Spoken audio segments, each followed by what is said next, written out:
to Science with Miss Katie today, and my lovely scientific assistant here, Miss Adeline. And so today we're going to do some mixing of some things, and we're going to make bath bombs. So we've got some already done for you today. You can make them different colors. Adeline has some strawberries. These are some sunflowers, and these are the molds that you need. You can use, these are actually silicone ice cube trays. They come from Walmart. Some of these were 99 cents at Walmart. This one is actually a cupcake tray. It's just a little bit bigger, and honestly that works a better size. But if you have the round bath bomb molds, that's fine as well. But you don't necessarily need them. You could even use a plain ice cube tray if you want to. Alright, so we need some citric acid, some baking soda, some cornstarch, and some oil. And some oil. And you can use coconut oil, or you can use any kind of cooking oils. Then if you want to color it, some kind of food coloring. Or you want to, and you should use smell. Some smell goods. You can use essential oil, or you can use, this is a soap scent from Hobby Lobby. So most of these things are easy to find at Walmart. Citric acid might be the harder one to find, but you can find it available. So we're going to start, and we're going to mix it all in just a regular Tupperware bowl. So we're going to start with a half a cup of citric acid. Adeline's got it down. Citric acid. Then we're going to do a half a cup of baking soda. Then cornstarch, then oil. Right, Mom? Yep, that's right, baby.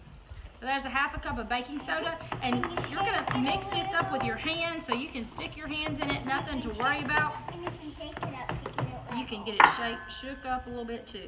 Level. All right, so then we're going to do 1/4 of a cup of cornstarch.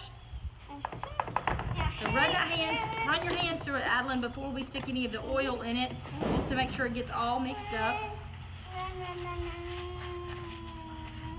And so far, all your substances are white, so if you don't put any coloring to it, it will be a natural white color.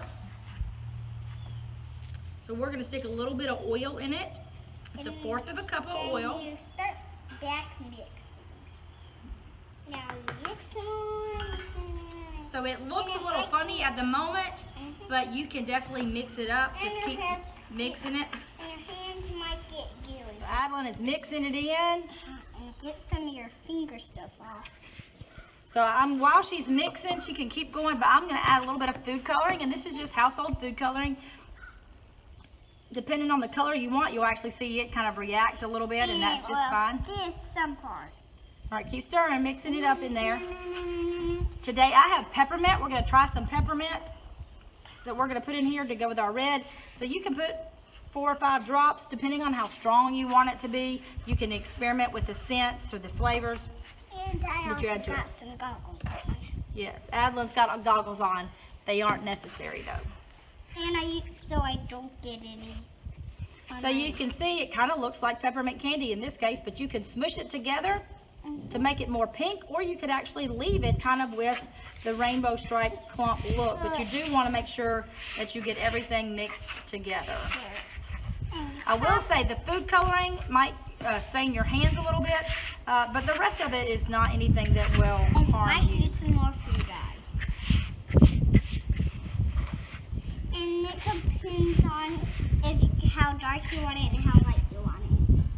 We're going to put just a little bit more food coloring in there. Now I can start mixing some more. And we're going to mix some more in there. And you can smush it up to look more pink. Yep, smash through it. So I want mine some more, a little more pink. All right, so I'm going to take one of the ice cube trays. This one's a heart. This is the key to make these things work.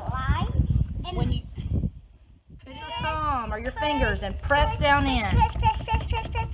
And you might need to add way more than that. Make sure it's smashed down in there. And it angles like a fly. So this is how mine's gonna turn out. You want to level out the back so they'll be smooth on the back, but really pressing it in there hard is gonna make all the difference in the world.